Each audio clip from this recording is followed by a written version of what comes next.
All right. Thank you all so much for coming and being with me and the other folks from DOC today. I'm hoping we're going to have a great session here. We're going to have four presentations. First, Kimberly Bartley is going to talk with you all about understanding all the different financial reports that the board does. And then Shanna Drake is going to talk about the DIGS program, and Christine Weibark is going to talk about the Department for Local Government, and they'll both talk about why those two things are important to district funding. Then we'll have a quick little break where we can answer any questions you have so far, that kind of thing. And then Kim Barton will talk with you all about timesheets and leave balances, and then I will talk with you about planning for the future. And then we'll have another time for answering any questions that you might have. And then at that point, that is when I will put in the chat that now is the time to type in your name and county. And that is when you will sign in to say that you were here for the training session. So you can hang out and wait on that until I announce that it's time to do that now. So sit back and relax and take all the knowledge in, and we are happy to answer any questions you have, whether it's about this topic or about other things. We'll answer those at either of the two times that we have set aside for the questions. So with that, I will let Kimberly Bartley take it away.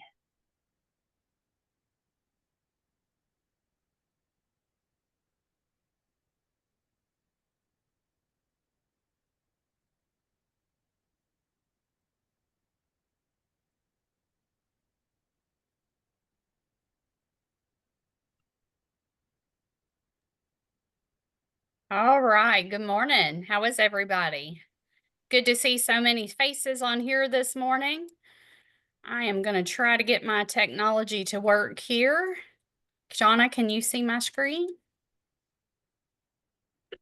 Sure can, yes. All right. So I'm Kimberly Bartley. I am a field representative in the South Central part of the state. And today I'm going to talk a little bit about all those financial documents that you all see at your meetings. Number one question I always get is we always get so much paper. I don't understand the numbers. I don't understand how they get the figures that they have. And so we're going to talk a little bit about that and break some of this down.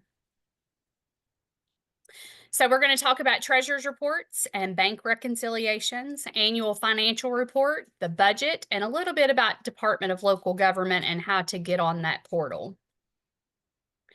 So starting with the treasurer's report, it gives you an actual running total of revenues and expenditures for each account for each month that are held in the district's name. And so that's one of the most important and one of the ones that you see most often. So this is kind of what it should look like. Some administrative folks use an Excel spreadsheet and some make their own, but every treasurer's report should have a balance brought forward, the receipts that they took in, the total receipts, total available, and then the expenditures, total of expenditures and balance of all accounts. And so you can kind of see there how it breaks it down. The balance of all accounts is subtracting the total expenditures from the total available. And that's what you get that should equal your bank statements and your QuickBooks and all of that throughout the month. So the bottom of the report should break down the balance of each of your accounts and if they're restricted or unrestricted. And this is pretty important because districts could see a big amount on the bottom of their treasurer's report, but that might not be all available for you to use. So it should break down into the balance of the district checkbook, any grants or landowner funds or state cost share. Those are restricted funds that can't be spent for anything else. And then also the balance of any savings accounts or CDs that you have. And so that's what you really want to be paying attention to is that ending balance. So the board has to review and approve it. It has to be signed and dated, and then that actually becomes a legal financial document, and it represents the finances for the month. So some questions that you might have about the treasurer's report and things I want you to be looking at, not just the treasurer or the administrative folks, but everybody should be looking at the receipts and seeing if they're everything you expected to come in for the month. The expenditures, is everything budgeted? Do you have those expenditures budgeted? And did the board vote to spend those expenditures? And then it's always good to kind of put a calculator to it and break it down and see if everything matches. None of us are perfect. We all make mistakes, and technology makes mistakes too. Sometimes they just don't add up. All right. So the other thing you're going to see at every board meeting is bank statements and reconciliations. The bank statements are from your local bank, and the reconciliation is the work that the administrative person has done on the other end, making sure everything matches. So the purpose of reconciling the bank statement is that it helps identify any errors, any outstanding checks, any mistakes that might exist between your Quicken or QuickBooks and those documents. And if the bank doesn't show that transaction, there might be a mistake either on your end, or banks do make errors also. How often should you be reconciling? That should be a monthly practice, and that should be, like I said, not only your secretary or your administrative or bookkeeper, that should also be the treasurer, and then everybody on the board should see those documents. So those are the reports that we use when we close out your books at the end of June, and they account for everything on the financial report. So you should be looking at the reconciliation report, the bank statement, and any printouts from Quicken or QuickBooks, and making sure they all match. You should also pay attention to your canceled checks. The times that we have had misappropriation of funds, that has been where where it occurred was the names on the checks did not match who we thought they were going to. And so that's always something good to check out. And are there any outstanding checks that need to be tracked down? A lot of districts tend to carry over outstanding checks for a long time, and there's really no need. So the board should come up with some kind of a system that says after 90 days, we check it out, we call the person, we see if those need to be voided or stopped payment, and rewrite them, or however that needs to be done. The annual financial report, I talked just a second ago, that is an exact total of all revenues and all expenditures for every account that you have. And we do those at the end of June after the financial year ends. So our fiscal year runs July 1st to June 30th. Financial reports are usually due to the Division of Conservation at the end of August. And that should include all the district's accounts, not just their checking accounts, but their savings, CDs, any other accounts you might have for grant funds or contracted funds such as CAPE and state cost share. So this looks very similar to the treasurer's report that you probably use each month. I've had a lot of questions about why we use those codes at the beginning of each line item, and it is kind of we put that in place to make that easier to upload information to the Department of Local Government, because those are the codes that they use. And so R is for revenues and E is for expenditures, and you can make your annual financial report and budget as detailed or not as you wish. We can break down those line items and make them a little bit more detailed. And so that makes it easier for you folks to read, and it also makes it easier for fiscal court to look at. So if you can go down the list here, at the bottom, there is a column that says restricted funds. So what does that really mean? Well, that means that funds are legally obligated to be spent in a specific way. An example of that would be for dead animal removal, for CAPE or cost share. In other words, the district doesn't have a choice on how to spend those funds, so they would be called restricted. And then unrestricted is the amount of funds that the district has at the end of the year that can be spent on however the district votes to spend it. That's all calculated, and then everything should be broken down on the bottom of your annual financial report. Of course, all of our reports have to be reviewed and approved by the board. And then it also has to be signed before it can be uploaded on the EEC forms website, which is where all of your administrative people have to send it. And after that, it's considered to be a legal document. So that represents the district's annual finances for the year. So some things you should be looking at and asking questions about on your annual financial report before you vote to approve it is paying attention to the amount of receipts that came in. Did you budget for them? The same thing for expenses. Were there any receipts that you didn't know about or weren't expecting? Same thing for expenditures. Is the math correct on those sheets again? And a good question to ask is, could you defend the district's income and expenses if asked? We're all about transparency, right? So this is taxpayer funds. We want to make sure and spend it that way responsibly. The annual financial report is also a great form and tool to use as you develop your budget each year. So that's what we're going to talk about next. It's that time of the year right now. Sometime between now and June 30th, your board should meet or a committee should meet. Break the budget down, see what you need, take out programs you're not using, add some new ones. If things are not going well for one program, change it around. That's the time to do all of that.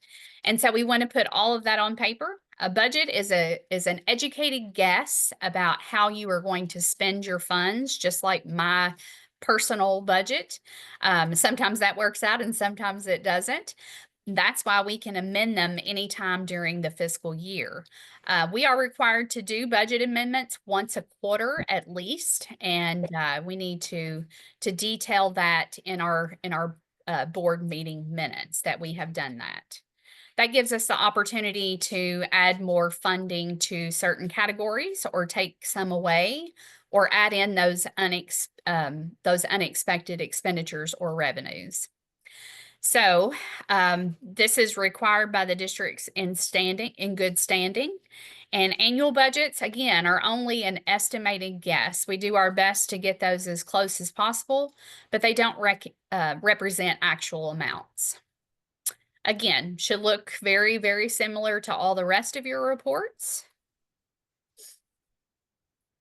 And you should do a budget for each account that you have. So if you have a equipment account or a building account or any of those things, you should have a budget for each of those.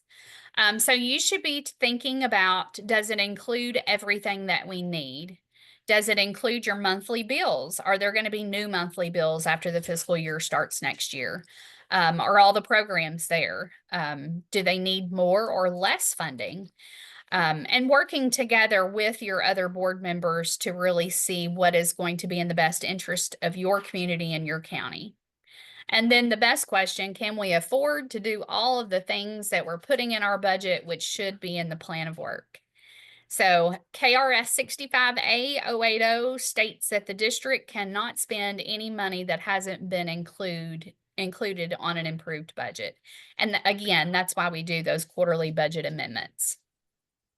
So to talk a little bit about the Department of Local Government, we are a special purpose government entity, just like the water board or the library, the extension offices, those types of entities. We're all included on that, and we are required to report to the Department of Local Government. And we have to submit all of our financial information online in a portal that is viewable by the public. So in other words, anybody, including yourself, could go in and look up any county in the state and any entity within that county that is a special purpose government entity and view how their tax dollars are being spent.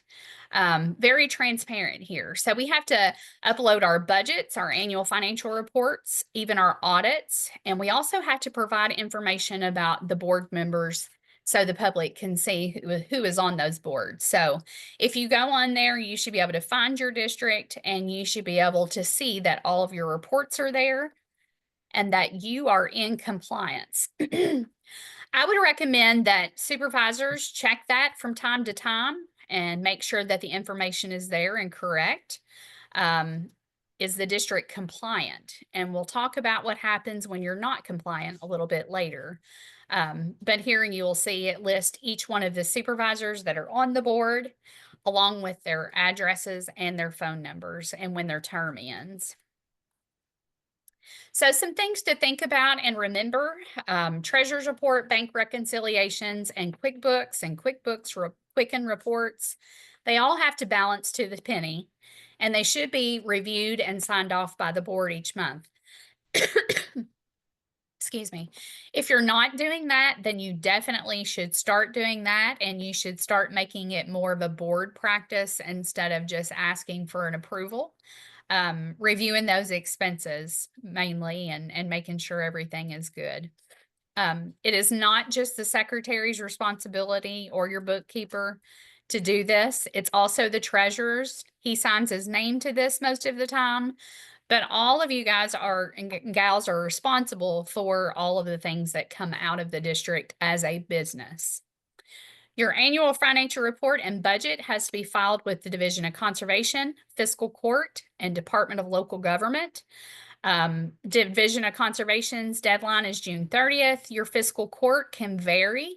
They have to have them all approved by June 30th, so you'll definitely have to have it by then. And then the Department of Local Government, we usually upload those at the end of June. So your annual budget and your financial report categories, they were developed to match what the Department of Local Government wanted. That was for less confusion on the office end and the ease in transferring all of that information onto the portal and reporting all of our things. It is open to the public. Anybody can log on to that site, and it's actually fairly easy to get in. I don't think there's any passwords required if you are going in through the public access. There are passwords required if you're going in and changing things on your end. It's something not listed here, but something to remember. All of these are connected to a district email, and if there's any time that you have an employee to leave, we need to make sure that we go in and change that, because all notifications come through that email. That could lead to some non-compliance and fines also.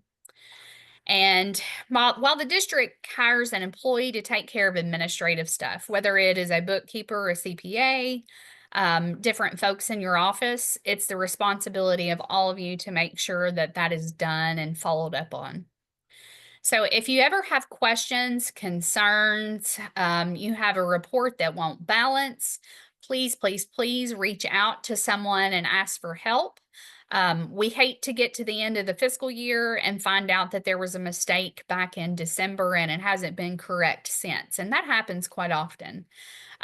So for your administrative folks, it's always important to ask for help when they need it.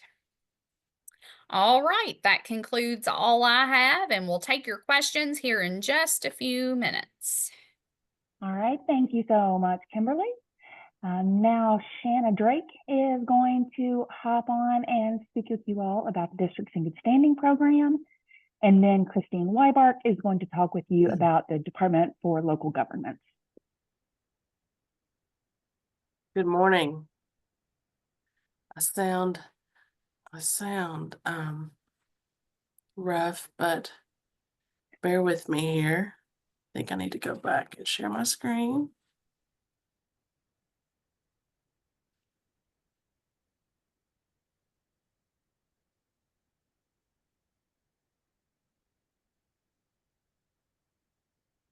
Okay, we can see it.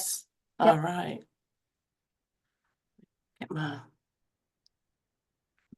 Get the ribbon out of my way here. All right. So good morning. Today, Christine and I, my counterpart to the west, I'm Shanna Drake. We're going to talk about the DIGS, DLG, and state funding. So DIGS is District in Good Standing, DLG is Department for Local Government, and then we're going to talk about how those programs or entities relate to your state funding. So you have heard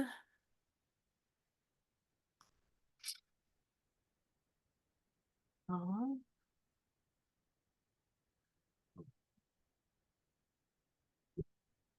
Well,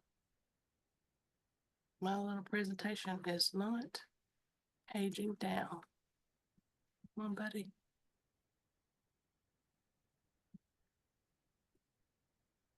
Okay, there we go. So you've heard about the DIGS program for many years now. And what that stands for is District in Good Standing. So the District in Good Standing program was a program that was developed by the Soil and Water Conservation Commission, along with the Division of Conservation, who I work for. The District in Good Standing program encourages good stewardship of public funds, and it also encourages public trust. The District in Good Standing program is a self-reporting program.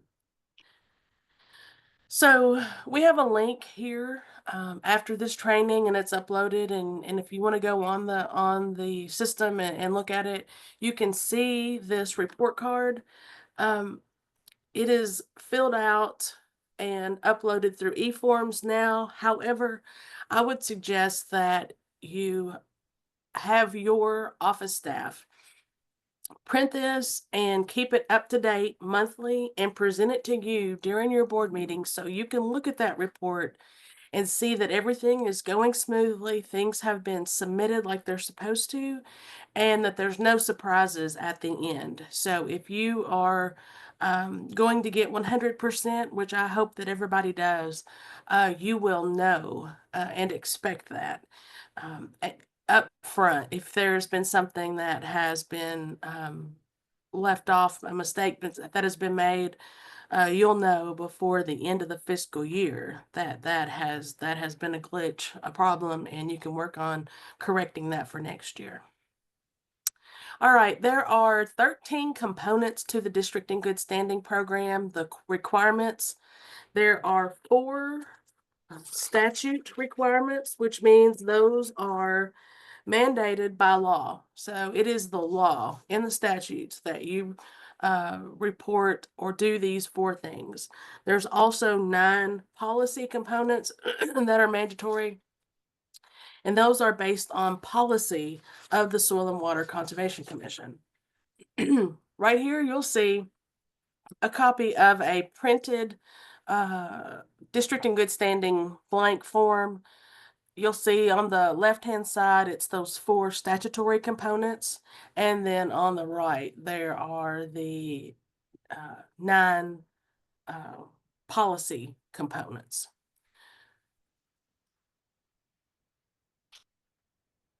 All right, so those 4 statutory requirements.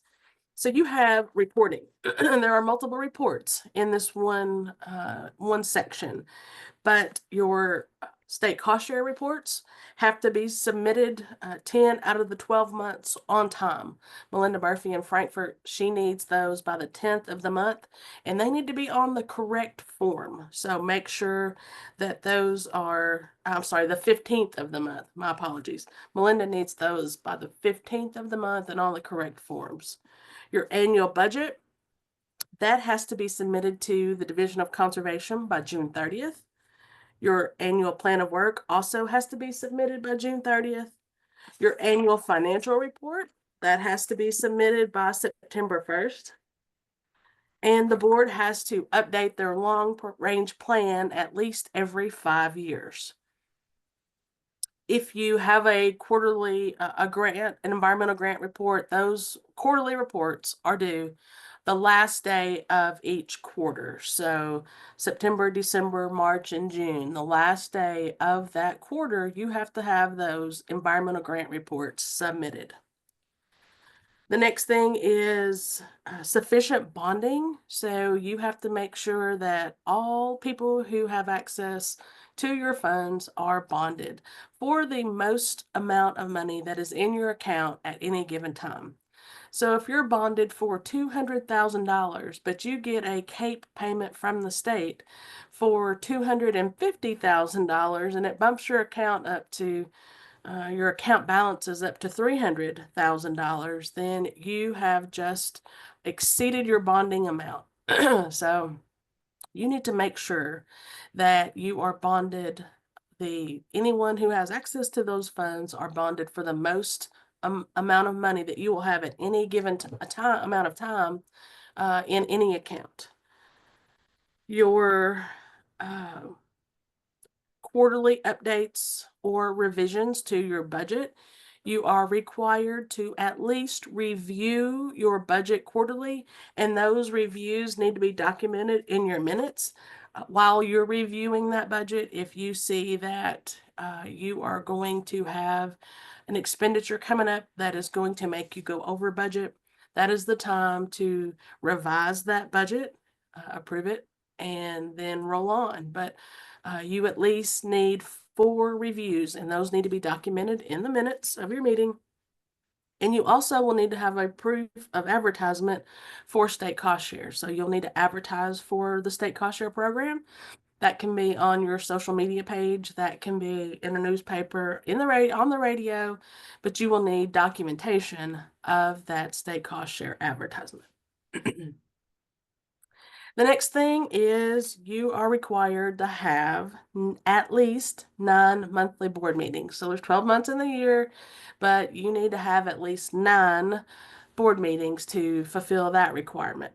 You need the proper signatories. So the people who are signing checks needs to be board members, not a district employee. If you have a district employee that signs your checks, then that is a 10% ding on your district in good standing, which we'll talk about in a minute, which will impact your direct date. So make sure that only supervisors can sign checks. Your equipment loan payments must be on time. Jonna wants those submitted to the Division of Conservation by the 10th of the month. You need to have an adopted policy and operations handbook, have those procedures, your time, attendance, leave policies, and things like that in that book. And you need to have an adopted one that is a working handbook. Your audit discrepancies must be corrected. So once you get that audit report back, you look over it, and the things that need to be addressed, get those addressed and send that to Frankfurt. Your emergency plan. If you're co-located with an NRCS office, they probably have an emergency plan in place. If you are in a location on your own, you need to make sure that you have your own policy or plan, emergency plan in place. If you are utilizing NRCS's plan, make sure you know what's on there, and your employees know what is on there. But you must have an emergency plan in place. You must have a fiscal court visit, and that is a fiscal court visit by a supervisor or supervisors. A visit from your district employee will not satisfy this requirement. So they can go with you, but if a supervisor or supervisors is not in on that visit, discussing your programs and what your district offers or has done, then that doesn't fulfill that requirement. You have to use approved accounting software, which currently that is QuickBooks or Quicken. And then you have to participate in statewide programs and events. And then you have to document that on your report card. All right, so district in good standing report cards are always due on July 5th. So if July 5th falls on a Saturday, a Sunday, or a Monday, it is due on July 5th. So those will be reviewed once they're submitted, and everybody, all of those are collected after July 5th, and then a funding level percentage will be assigned based on your compliance. So there will be 100% means you've done all the things that you're supposed to do, a 90% or a 75%. So after the commission meeting, you'll find out what that rating was, and then you'll have an opportunity to appeal. So if for some reason you got 90% or 75% and you think something's not right with that you submitted something and it wasn't counted or something like that, then you have an opportunity to appeal. Those appeals with proof must be submitted by September 1st. So then the commission will meet again, they'll look over those appeals, they'll rule on those, and then you will either keep the score that you got or you may have your score increased. but the 100, 90, and 75% levels will be in place. So that affects your direct aid in that the funds that you were entitled to receive from direct aid, and we'll go over that just in a second, you will only get 90%, 75%, or hopefully 100% of the direct aid that you're entitled to. And if you get 100%, then you get a bonus. So the direct aid funding levels, again, 100%, you completely satisfy your 13 of 13 statutory and policy requirements, which is great. And then you're eligible for a bonus. And we'll talk about that bonus here in a second. If you get 90%, then you're only entitled to, that you will only get 90% of the direct aid that you're entitled to. So they'll multiply what you would factor out by 90%, and that's what you'll receive. You've completed all your satisfactory requirements, statutory requirements satisfactorily, but you, for some reason, didn't complete all of your policy requirements, but you got 5 of them, but not all 9. So that'll bump you down to 90%. There's no bonus when you just get 90%. The same thing with 75. At 75%, you didn't satisfactorily complete any of the statutory requirements. You didn't satisfactorily complete at least one of those, and then you didn't satisfactorily complete the at least 5 of the 9 policy requirements. So you get 75% of your direct aid that you're entitled to, and then there's no bonus. So the bonuses, that bonus amount is the residual amount from those, that 10% from those 90s and the 25% from those 75s.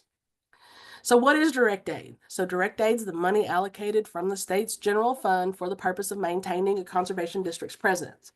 So that is to help pay with phone lines or office desk or rent.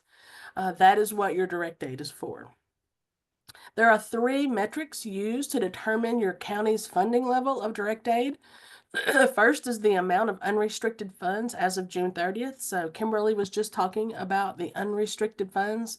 So we'll look at those financial reports, or Jonna will, and the commission, and see the unrestricted balance at the end of June 30th on that annual financial report. Unrestricted funds are funds that you can use on whatever is needed to keep your office running. Like I was talking about, rent, desk, things like that.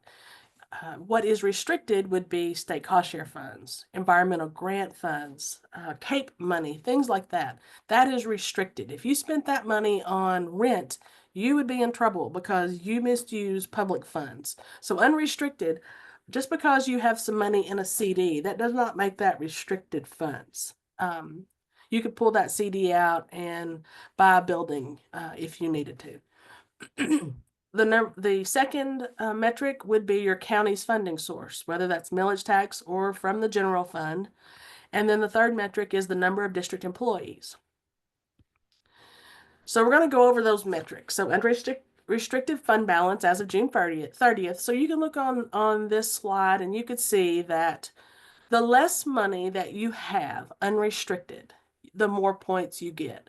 So if you have a lot of money in your account that is unrestricted, you get less points. And if you think about this, if you have quite a bit of money, even though you may be saving because you think that there's a possibility you'll have to buy a building at some point, currently, at this moment, you have that much money, so you don't need as many points. If a district has less than $10,000, they're pretty much in a tight spot. Nobody wants to be in that spot, but there may be some that are. So they get more points because right now they could use that extra money. Your funding source, if you receive money from the general fund, you get 1 point. The millage tax, 0 points. Same thing.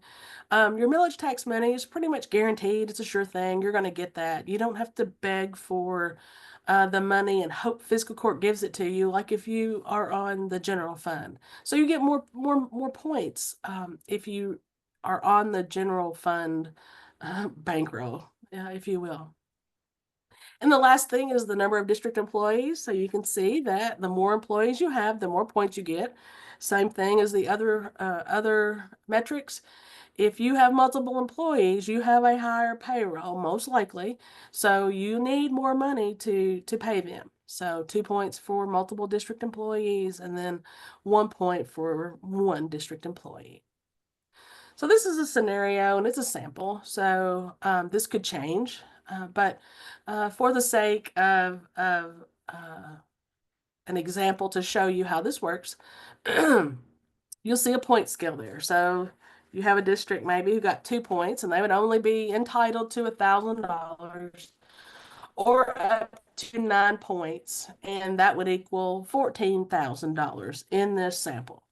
So for this example, we're going to use 9 points, $14,000. So say you did everything, all those 3 metrics equaled 9 points. So you're entitled to this time $14,000, and you did excellent on your districting and standing report card. You get 100%. At the 9 points, 100%, $14,000. You get all of that money, plus you're going to get that bonus I talked about. Say you let your employees sign checks, which is a no-no, but say you do, and you still got the 9 points, but your employee signs the checks, then you get 90% of that $14,000. So that's only $12,600 that you're going to get. You've left $1,400 on the table, and you're not going to get a bonus. And then the last is the $14,000 you're entitled to, but you only got 75% on your district good standing report card. So you're going to get $10,500. No bonus. You're leaving at least $3,500 in this scenario on the table because you're not meeting all the statutory and policy requirements, which shouldn't be even questionable, because if it's the law and it's the policy of the commission, it needs to be done. So you're leaving money on the table, $3,500 and no bonus. And once again, like I said, the bonus comes from that 10% from the 90 percenters and the 25% from those 75% percenters. And that is divided up equally to those 100% folks because they've tried and they do a great job. All right, so that is this part of the presentation. I'm going to stop sharing, and Christine is going to take over and do her portion of the program. And then we'll talk at the end about questions if you have any. So write those down and try to remember them, and we'll talk about them later. Okay, good morning, y'all. I'm going to talk about DLG, Department of Local Governments, and SPGE, Special Purpose Government Entities, and how it relates to your state funding.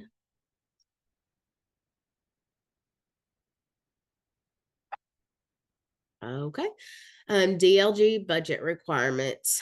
What it is, it's asking you to turn in your budget for the year. Budget figures adopted by the board must be input to DLG on the online portal by July the 15th. That is your your same thing as your annual budget that's due to us, letting us know how much you're going to expend on each program. You're estimating what that is going to be. And then also they want your budget amendments. Budget amendments are also updated on the online portal, and it is due June 30th. Registration requirements, registration and board reporting. Annually complete the board registration and board reporting from the online DLG portal, and it's due July the 15th also. So you want to make sure that all that information in there is updated. So if someone were to do open records request, you can actually refer them to this because everything that you need is already on there, such as your budget, your board members, that type of thing. Registration fee. Annually pay the registration fee after completing the registration and board reporting form, and it is also done online and is due July the 15th. Year-end actuals, the amount must be put into the online system and is due September 1st. And that's going to be your annual financial report. And financial statement publication is the annual financial report, your annual budget, and the audit can be examined. That's going to say where it can be examined. Like, for example, some offices we're open Monday through Friday from 8 to 4, and those records can be examined there. They can also be examined online, and that is due to DLG by September the 1st.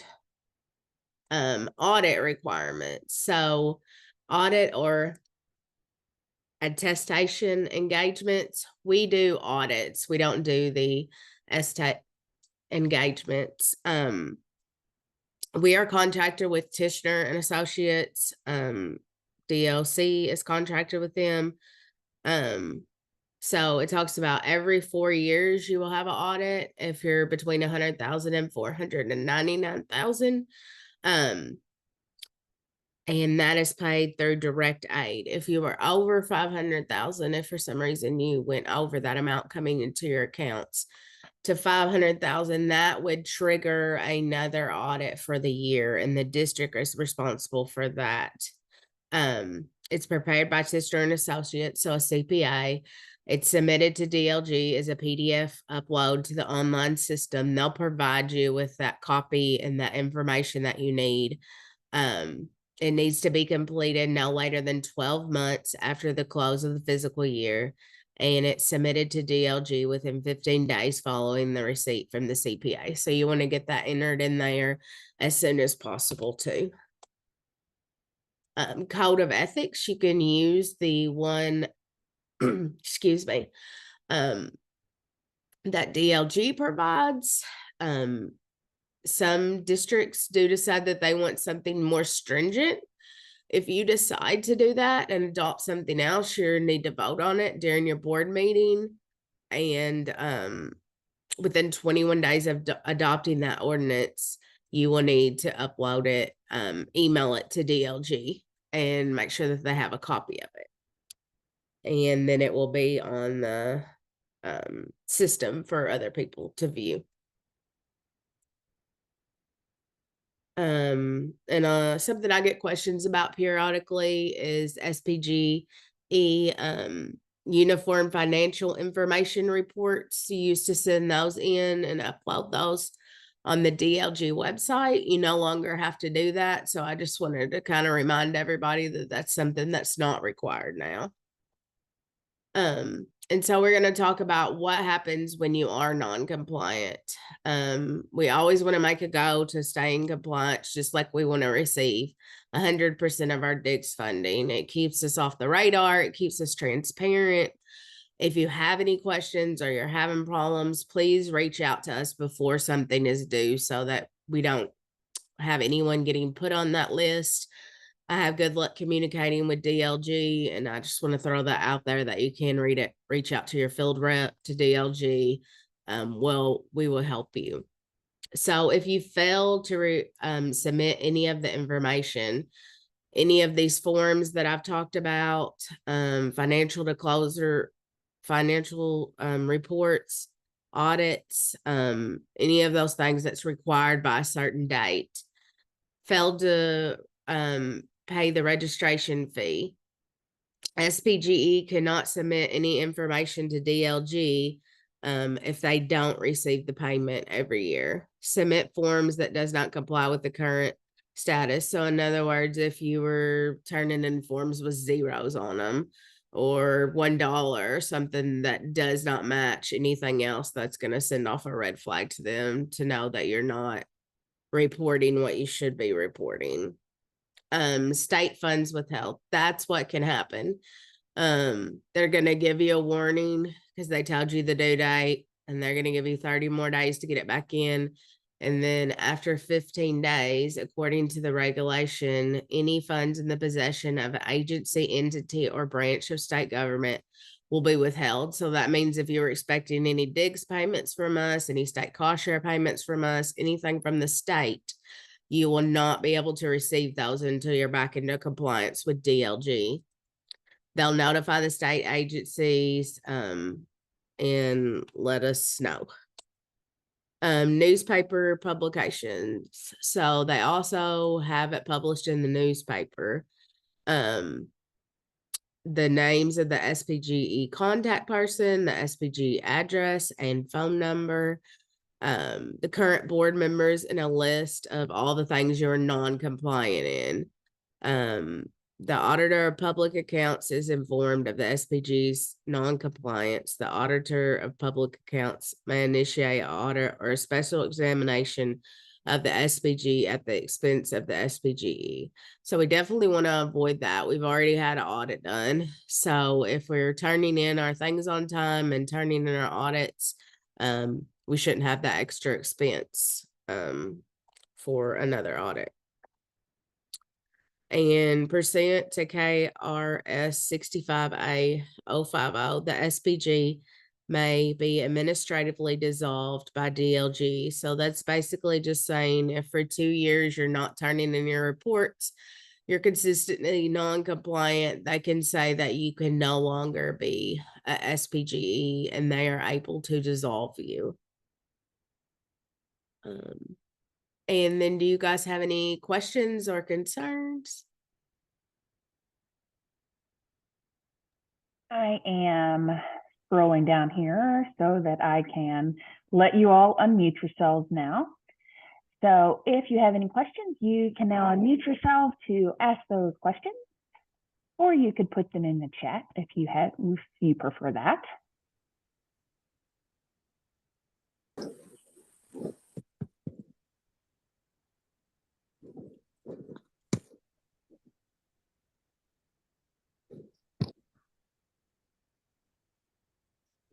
Val County has a question. All right, I'm listening. I'm assuming this is being taped and it can be sent to our administrative secretary? Yes, it is being taped and I will be uploading it on YouTube, either later this week or early next week. Thank you. You're welcome. Notifications are sent to the districts as well? Where to find it? Yes, I'll send a link out to all the districts and they can share it with whoever, or they can send it out to whoever needs it. Thank you. You're welcome. Jonna. Yes, sir. Yeah, Randy McAllen, Callaway County. We were notified, and I think maybe in November sent some information in on our district audit, our normal, regular, scheduled district audit. Haven't heard anything yet. What's the timeline on getting results from the district audits? You have had your audit and you haven't gotten the report back, or you were contacted and you haven't had the audit yet? Which one? Yeah, we were contacted and we've sent in information, and I think November, maybe December, might have been October. I can't remember exactly. I'd have to ask our lady, but that works with that. But we haven't heard anything back at this point, and we kind of all discussed it's February, been a couple or 3 months. Wondered what the timeline is. Do they have kind of a schedule that they want to get that information back to you within a time frame, or is it just I would have expected you all would have been scheduled by now, so I have written you down right here. So because the lady who takes care of the audits on our end, she is not on the call today. So I will get with her when we get off of this call and check with her and see if she knows what's going on with Callaway County's audit. Yeah, I know Tammy submitted all the paperwork and all the necessary documents is my understanding. And I just wondered, I thought that seems like a pretty good while, but we haven't gotten any information back on that yet. Thank you. John, Montgomery County also is in that same boat. We have sent information in, and if I'm not mistaken, I think Bath County hasn't heard anything either. The last I talked to Missy. So I have Callaway, Carroll, Montgomery, and Bath. Yes.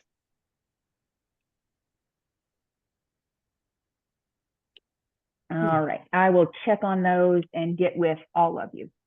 And I have a question for Christine. Okay.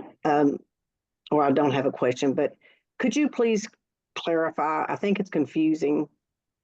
I finally have gotten it down, I think, but budgets, when you're talking about budgets, you got two budgets going at the same time. You've got the current fiscal year budget, and then you've got your budget for the next year.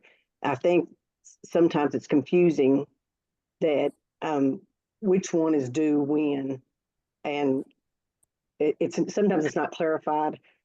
Current year budget is due, amendment is due here. Next year's budget is due at this time. If somehow you all can maybe clarify that in some of those dates, I think that would be helpful, especially for people who are newer at the administrative secretary job.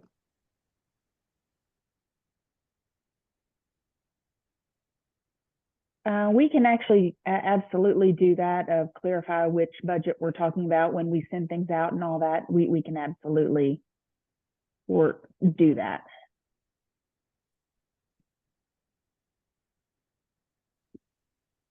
There was a question in the comments of signing of checks. Does this include employees signing their own checks for pay? Yeah, so the commission prefers that no conservation district employees be a check signer at the bank for the conservation district, so that it is a supervisor that is spending the money of the district, not an employee spending of the money of the district. So that would include paychecks as well as state cost share checks, paying the electric bill, any of those kinds of things. The commission would like a supervisor to be signing those. Are there any other questions?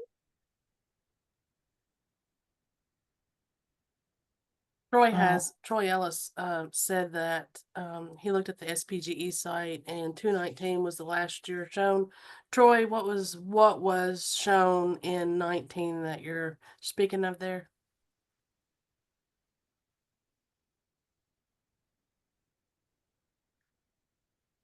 I think he's trying maybe to unmute. Oh, he's gonna type it. Yeah. No, I'll speak. I just looked it up on Warren County, and 2019 was the last year shown. I was wondering if everybody else saw that or why it's not updated more regularly. The 2019 budget, or the 2019 what? The 2019 information was the last I saw. I think it was maybe expenditures. I looked at it at the beginning of the meeting when you mentioned it. It just doesn't look like it's updated. I'll look at that, Troy, Yeah. whenever the training is over. I'm not sure. I'll look and see what's going on with that. Okay. And Leslie Bedensey, I'm gonna guess that's how you're gonna say it. So we had 100. We had let me start that sentence again, okay?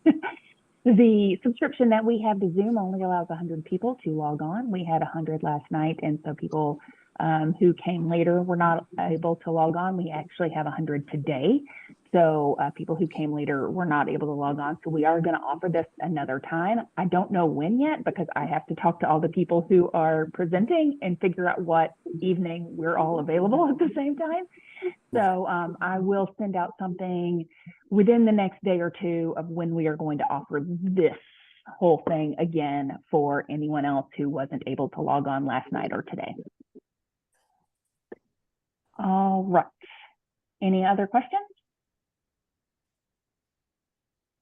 All right, so I need to mute everyone. And then get down to Kim Barton. And now allow her to unmute herself. Folks, can you hear me okay? Yes. Great. So today I'm going to talk about timesheets and leave balances. For those of you who don't know me, my name is Kimberly Barton. I cover 17 counties in North Central Kentucky. I also work with the Environmental Grant Program.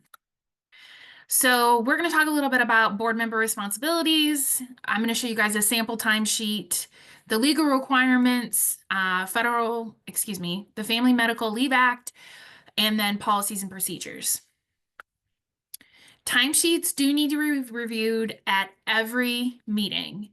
Your timesheet needs to clearly I'm a little tongue-tied this morning.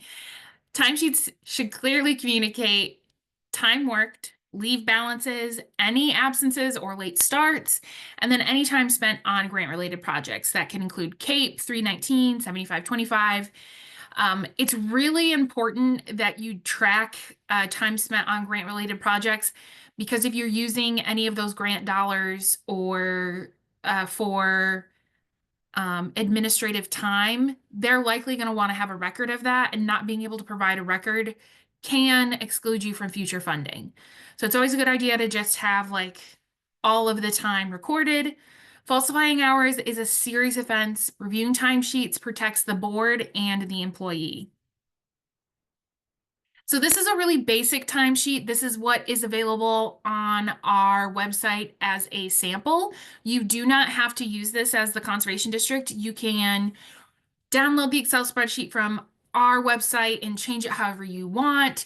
This is for a full month of time tracking. You can see here that at the top of the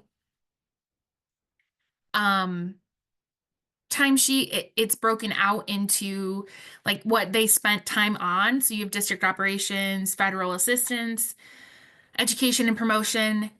If your board is not interested in that, or you don't need to track that, you can put just, time in, time out. So like 8 a.m. to 12 p.m. and then they took an hour lunch, and then 1 to 4:30 or 1 to 5 whenever you have your office hours open. It is important to track holidays, vacation, sick leave, compensation leave. You can see on the right side of the screen here, it has a vacation, sick leave, comp time, beginning, leave earned this month, and then leave used this month.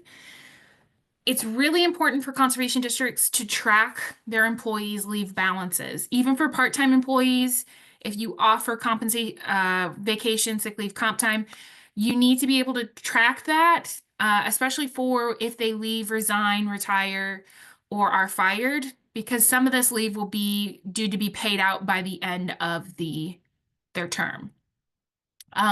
You should have the employee sign this, and then your district supervisor, your president, treasurer, whoever should also sign this. You should keep an employee file on hand in the conservation district office. In there should be a copy of the policies and procedures, timesheets, any employee evaluations, any disciplinary action if needed, things like that that pertain to like the human resources side of the district management.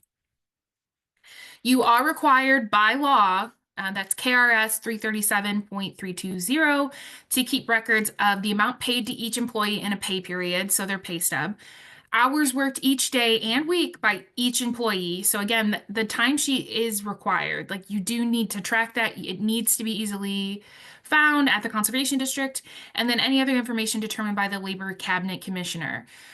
We do try at the Division of Conservation to send out any updates from any other government agencies. So if there is anything that changes, we will try to send that out as soon as possible. Leave accruals, so things like sick and vacation, are determined by each county conservation district and should be reflected clearly and concisely in your policies and procedures. So for example, you can have, at the start of each calendar year, your employee gets 10 vacation days and 10 sick days. It doesn't carry over. They get it all at once. Bing, bang, boom, done. It can be as simple as that. It can be that they get 1 day a month until they're there for 5 years, and then they get a day and a half a month. It's whatever the county decides. If you decide to adopt like NRCS's policy or your fiscal court's policy or the state's policy, that is fine. But if you do that, it still needs to be basically copy and pasted into your policies and procedures. You should not have a section in your policies and procedures handbook that says, we've adopted XYZ county fiscal court's policies, and then it's blank. You need to have the policy on hand to reference at any time. Paying out leave when an employee leaves is also determined by each county with the exception of compensation time. And I'm going to cover that a little bit more here in a minute. So you can choose to pay out sick and vacation leave. It's up to the district. However, make sure that you have a policy that protects the district from like financial risk. So if you have like unlimited sick leave or unlimited vacation leave and an employee leaves and they have 800 hours of leave built up, because your policies and procedures says that you're going to pay that employee when they leave, you have to pay all of that. You can choose to do like a payment plan essentially, or instead of like a lump sum payment, but anytime that you're going to have to pay out a ton of leave all at once is going to be a financial risk for the district. Again, that's why you should be reviewing timesheets at every meeting. Compensation time, which is time earned instead of overtime pay. So if you have an employee that is a waged worker, so they earn an hourly wage and they are not salaried, you can choose to offer overtime pay or compensation time. Compensation time cannot expire or be required to be spent in a set time frame. For example, if you have your board meeting and your employee attends your board meeting and it's a 2-hour-long meeting outside of their regular business hours, they have earned either comp time or overtime pay. Comp time is earned at a 1-to-1 rate until 40 hours. So if your employee works 37.5 hours in a week and they have 2 hours in overtime, it's still a 1-to-1 rate. So they just have 2 hours. But once it goes over 40, it's that time and a half rate. All compensation time and any other wages earned must be paid at the time an employee leaves their position. You cannot withhold compensation time. It is time that that employee has worked and they need to be compensated and paid for it. Salaried staff do not get time and a half or overtime. There can be a cap on compensation time, and the board can request that the employee use compensation time in lieu of other leave. For example, as a state employee, I think our cap is 240 hours, so it's pretty high. But if I start getting close to 240 hours, the HR person assigned for Division of Conservation will send me an email and say, hey, you've got a lot of compensation time built up. We're going to request that you use that comp time instead of your sick and vacation time when you need to.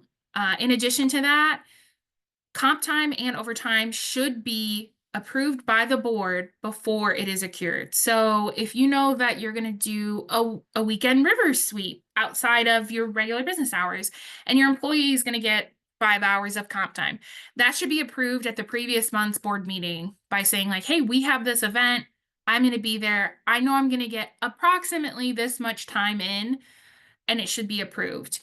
I know a lot of times we end up kind of approving things at the next board meeting, but it is important that you are aware how much your employee is working, where they are, and things like that.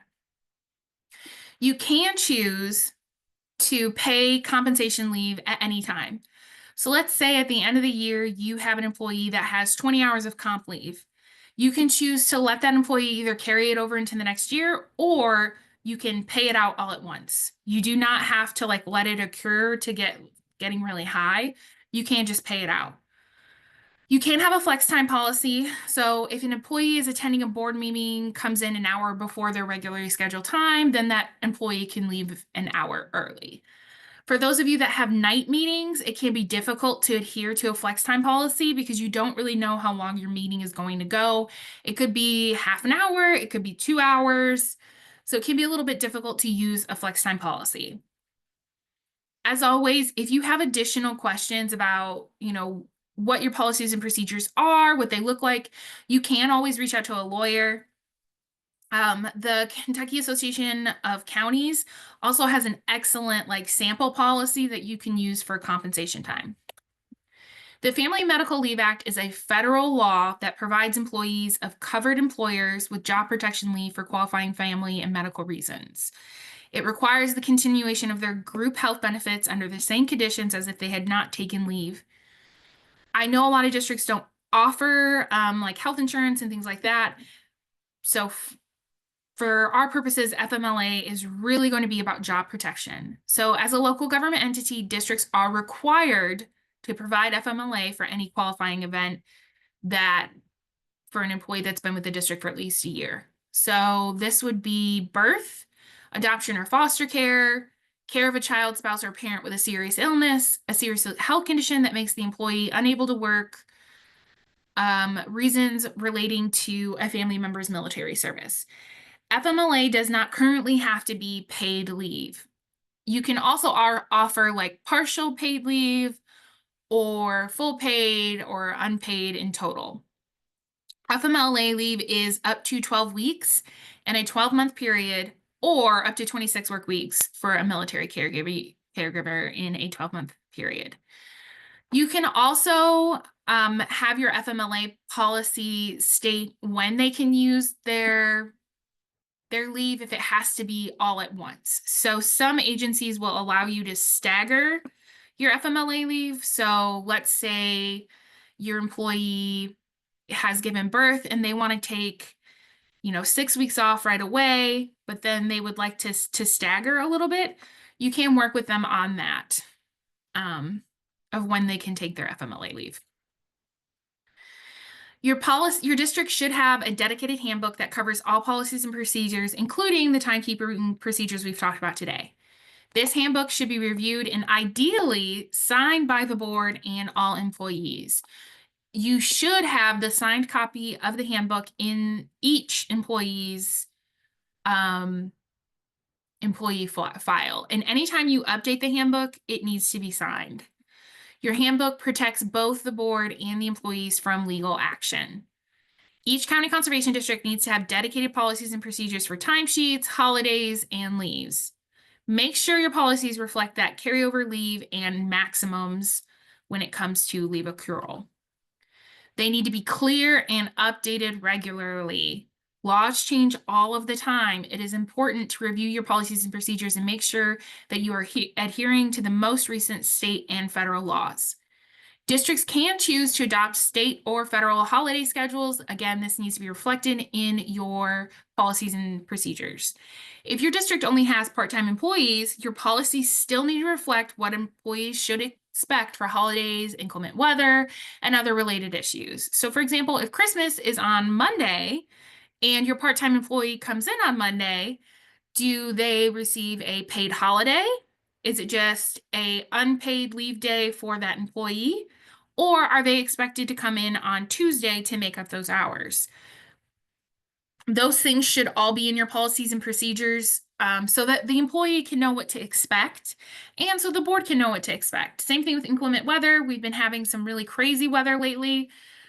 Is that employee allowed to work from home? Does the district have the ability to allow that employee to work from home? Do they try to make up their hours a different day? How does the district want to handle those issues? Your policy handbook should be unique to your district. There is a sample one on our website, and it is just a starting point. If your district policies and procedures handbook is only like 4 or 5 pages, it might be time to do some updating. Some things that should be included in your policies and procedures are not just the things that we've talked about today, but like you should have a sample timesheet in there. You should have a job description in there for any and all employees of the conservation district, things like that. You can work with your field rep. You can work with CAECO. You can work with your county lawyer. You can work with all kinds of people to update your policies and procedures and make sure that they're adhering to all state and federal laws. That's all I got.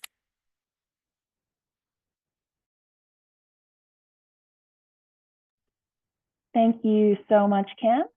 I am going to do the final presentation and then we'll have another round of questions and then we will sign in so that you all can make sure you get credit for being here. So I'm going to share my screen now. And we're going to talk about planning for the future. Ooh. All right, here we go. So first we're going to talk about an introduction to strategic planning, some similarities and differences between long-range plans and annual plans, assessing your plan, implementing your plan, evaluating, and adapting your plan. So this is what we don't want. The McHugh County Conservation District here, it's been around since 2006. And what the McHugh County Conservation District does not want to do is just pull up their last 5-year plan and just mark out the dates and put in some new ones over and over and over again. This is not what we're doing. We need to make sure that we're making a plan for how we're going to best fulfill our mission as conservation district supervisors. So these long-range plans and annual plans, they help set the direction and the priorities for the district. They provide a roadmap for short and long-term activities and vision. So once you've decided what it is that you all as a group want to do, like we want to hire a new education coordinator, then they help, these plans, long-range and annual, help you get through the steps that you need so that you're ready to hire that education coordinator when it's time to do so. And they provide a framework for prioritizing tasks and the workload for the district. Our employee is super busy. Is she working on things that we have prioritized in our work plan? Or is he working on things that we have said out loud is important, but we haven't planned or budgeted for? Those are things that is important to check out when you're doing your planning. So both these plans are required by statute. KRS 262-200 says that the board shall present to the fiscal court a report of the previous year's operation, a long-range plan for natural resources development, and an annual plan of work, in addition to some other stuff. So this is the statute where it says what the district needs to do in order to have their budget funded by fiscal court. And then KRS 262-097 says that the district shall submit to the commission such information at such time and in such manner as the commission requires. And so this is the one where the commission is able to tell districts what reports they need to submit, and long-range plans and annual plans are both in that list. So strategic planning is when the district develops and agrees upon the priorities to accomplish your mission. So you all need to get together as a group of the 7 supervisors and the employees and all work together to decide what priorities that you all have and how you're going to work towards them. These plans should guide the decision-making process as the district serves its community. So as you come up with questions in your board meetings, should we do this? Should we work on that project, that kind of thing? Does it fit in with the plan that we've decided that our priorities are? So the difference between these two kinds of plans, long-range plans, they are to develop and agree to the overall direction of the district. Oh, I see that I have lost audio. Shanna, let's see, who can I see right now? Wayne Elliott, can you hear me? Yeah, okay, all right. The purpose is agree to the overall direction of the district and its programs. So that would be, we're going to hire an education coordinator, or we're going to provide more equipment to the producers in our county, those kinds of things. And it establishes milestones rather than a detailed year-by-year outline. So it's not like in year 1, we're going to do these things, and in year 2, we're going to do these things, and in year 3, we're going to do these things. But instead, it's in order to get to the point where we can afford to have all this equipment that we say we're going to need to raise our taxes. We're going to need to have a place to put that equipment. We're going to need to see what equipment the community needs, those kinds of things. So milestones of what needs to happen in order to reach your final goal. And as you're discussing this, it's an ideal opportunity to evaluate the needs that you have: funding needs, staffing, capacity, infrastructure.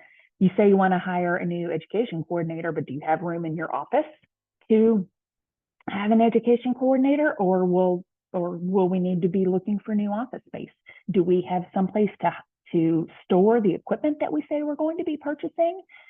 How about, do we have people who will work on the equipment when it needs to be worked on? You know, do we have a partnership in place for that?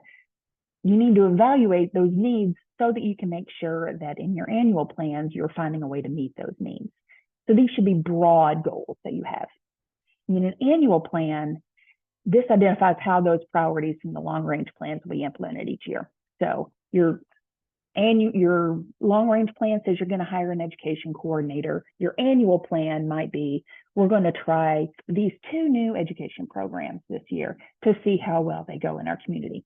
Or this year, we're going to apply for a equipment loan to get 1 new piece of equipment to see how it works in our community, that kind of thing. So this includes allocating resources in line with those goals. So you want to make sure that your annual plan and your annual budget match one another so that you have the financial staffing resources that you need in order to carry out the goals that you've set in your plan. And these should include SMART goals, and we will talk about SMART goals in a few more slides. How long-range plans and annual plans are similar is that they're both grounded in a long-term vision. They both have to be flexible and able to adapt. So things change, as we all know. You might have 4 new supervisors from this last election on your board, and they want to go in a different direction than the previous supervisors wanted to go. That plan needs to be flexible and able to change. Or you might have a new employee, or things just might not be working out as well with those new education programs that you started as you thought you was going to. So you might need to try different ones. Both plans should be viewed as living documents that can and should be reviewed regularly and updated as needed. They both have to be submitted to the fiscal court, and they both have to be submitted to the Soil and Water Conservation Commission. The long-range plans, those are due every 5 years on September 1st, and annual plans are due on June 30th. So things to consider when you're starting this planning process. Who will lead the process? It might be your district employee. It might not be. It might be your board chair. It might not be. It needs to be someone who is going to make sure they listen to everyone around the table and help you all come together to make decisions that you're all going to agree with going forward. And then how will you define your process, your components, timeline? What all needs to happen to reach these final goals? How fast do we want things to happen? Those kinds of things are things that you need to talk about. How will you involve your constituents? The taxpayers in your county should have a say in what their taxpayer dollars are going towards. So how are you going to involve your constituents to make sure that you're doing things that they approve of? And how are we going to pay for all this? Do we have enough money? Do we need to raise our taxes? Do we need to look for grants? Do we, need to lobby to see if we can get more direct aid? Those kinds of things. That's all things that you need to consider when you're starting your strategic planning process. But the first thing that I think anyone should do when they're starting to plan is just ask yourself, why are you here? So you're going to have 7 supervisors, 7 supervisors around this table, along with some number of district employees, however many you have, along with any partners you may have.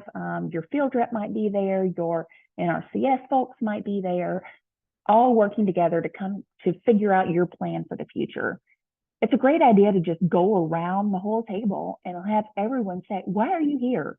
Why did you get on the Conservation District Board? What is it that you were hoping that you accomplish as a supervisor? What are you hoping that you're going to start some new programs? Are you hoping that you're going to help out with new technologies in farming? That kind of thing. You all need to work together to figure out why each one of you is here and what you all can do together to reach those places. So what your plan should include, the long range one should include organization with background, who we are, how we operate, the function of the district, what we do, our mission, vision, and values. These are the things that are important to us. Our mission is to help the natural resources of Kentucky. We want to make sure to keep the water clean and keep the soil healthy, those kinds of things. the purpose of our long-range plan, and then our strategic goals and objectives. These are all the things that we want to accomplish in these 5 years. And then key considerations, issues, and challenges. These are the things that we want to accomplish in the 5 years. These are the things that we see already that might be roadblocks to that, and this is how we're going to handle them. That should all be in your long-range plan. In your annual plan, it's what's the mission of the district, the vision, also the purpose of your annual plan, but then strategic goal areas from your long-range plan. So we're going to hire an education coordinator on our long-range plan. In our annual plan, this year, we're going to start 2 new education programs. This year, we're going to apply for 3 grants. This year, we're going to purchase new equipment, that kind of thing. You want to make sure you include your funding sources in there, how you're going to pay for all those things, make sure that it matches with your annual budget. And you might want to include an org chart so that people who are viewing the plan can see who all is there and who's going to be doing what. So I've mentioned goals a few times. In your long-range plan, your goals should be broad strategic statements of what you want to accomplish. I want to have a clean house. Your objectives are specific activities that have to be carried out along with a timeline that must be met. If I want to have a clean house, I need to clean the kitchen every so many days. And the tasks are the steps that are required to accomplish those objectives. In order to clean the kitchen, I have to take out the garbage. I have to put the clean dishes away, and I have to wash the dirty dishes. I have to wipe down the counters. Those kinds of things are things that would be the tasks under the objective of cleaning the kitchen, which goes to the goal of having a clean house. That's kind of how that works for your long-range plan. Your annual plan should include SMART goals. Those are specific, measurable, achievable, relevant, and time-bound. SMART, SMART. So our goals in our SMART plan might be, I'm going to take out the garbage every Monday evening. That is specific. That's what I'm going to do. I'm going to take out the garbage. It's measurable. Have I taken out the garbage or not? You can tell if I've done it. Is it achievable? Am I able to take out the garbage? Is it relevant? Is it relevant to keeping that kitchen clean, to not have garbage in it? And time bound. I've got to do it by Monday night because the garbage guy comes on Tuesday. So that SMART goal would be to make sure that I always have the garbage taken out on Monday night. That would be a goal that goes under my task of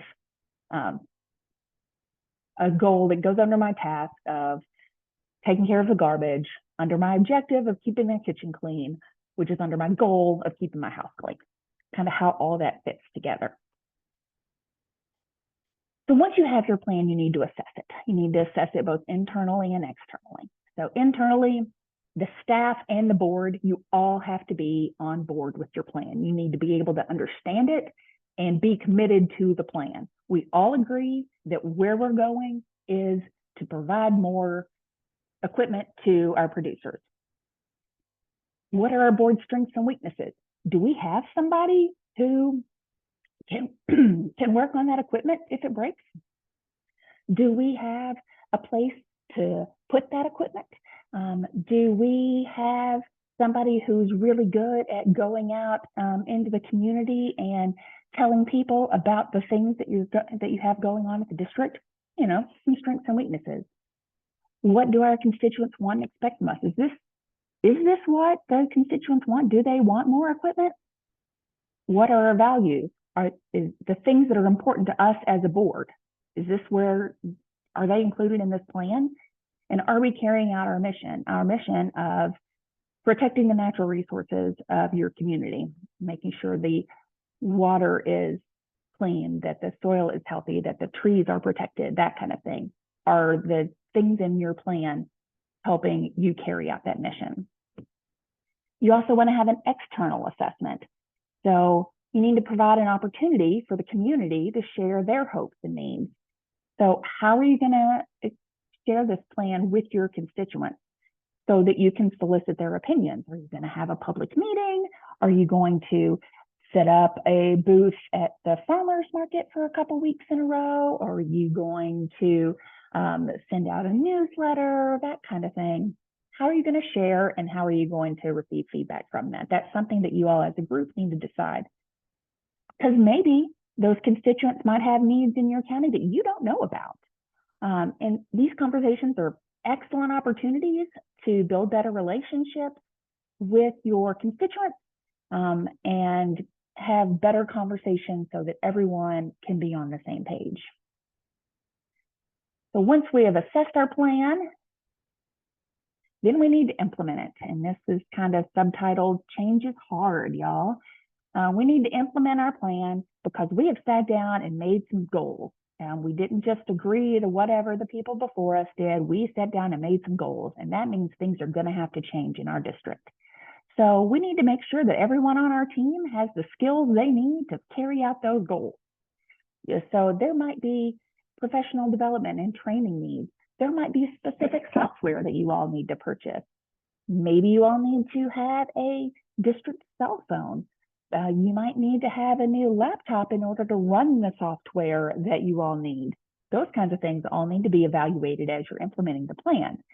And make sure to give everybody on the team time to adjust. And you don't want to change everything all in 1 month because that is just a recipe for disaster. It's better to do change a little bit at a time so that everyone can get on board and make sure that things are going the way they should be going. We want to make sure that we're developing and supporting a healthy organizational culture so that you're supporting their team as they develop new skills. So your district employee has gone to a training. Are you checking in with them to see how they enjoyed it, if they learned anything, are they excited to try new things? Maybe one of your board members has decided that they want to take over the educational part of it. Are they getting in the schools? Do they need any assistance as they're going? Anything like that. And that's everybody's responsibility. So the district employee needs to be communicating with the board of their needs and what's going on with them. And the board needs to be communicating with the district of their needs and what's going on with them. Good communication is always important for any strong relationship and to be able to implement any kind of plan. And then we need to evaluate our plan. So you all need to decide as a group how you're going to evaluate. It can be a quantitative kind of plan or a qualitative kind of plan. We want to reach more students as we do the art and writing contest. So the quantitative would be how many essays and posters were completed in your county. Or a qualitative, did those posters and essays show that they have a good understanding of whatever the topic was that year? So you all can choose as yourselves how to track and report your progress. And the board should be reviewing your plans regularly and comparing the progress to the stated goals and objectives. We said we were going towards hiring this education person. We've started these 2 new educational programs this year. How are they working out? Are we getting good feedback from it? Do we need to change directions or do we need to just keep going with the direction we're going? That kind of thing. That's conversations that you all need to be having as you evaluate your plan. And finally, you need to adapt your plan as needed. So there could be some big changes that happen that might trigger a plan update. As I mentioned before, we just had an election. You could have 4 new supervisors and they want to take the district in a different direction than your current long-range plan allows for. So you would need to redo your long-range plan. You don't have to wait for the end of the 5 years to redo the plan. You can redo it at any point. You could also have changes in staff. You might have had a district employee who was really into education and they left, and the person that you hired is really into technical assistance with farmers. So you might need to change your plan of where you all are planning on going with your district's needs. You might have major changes in finances. You might receive a grant that gives you way more money than you thought you were going to have. So you need to change your plan to make sure you're spending all that money the way it needs to be spent. Or alternatively, the fiscal court might have been giving you $50,000 funding your budget at $50,000 for the last 5 years, and this year they decide to only fund you at $30,000. How are you going to carry out your programs? What changes do you need to make in order to reach that new level of funding? You can have major new natural resources challenges, because you all are here to help protect the natural resources. Some counties that are in this on this chat have had quite a bit of flooding. Others have been hit by tornadoes. Things have happened to change your natural resources, and your plans might need to change accordingly. There could also be political considerations. The county might be going towards industrializing, and so your district might be working with them, and then all of a sudden we have new magistrates and a new county judge, and now they're really going towards saving green spaces. So your plan might need to change along with that. So those are things that might trigger a plan update before your plan actually expires. So thank you all so much for listening to me today. I am going to let everybody unmute themselves if they so desire, so that you all can ask any questions that you might have.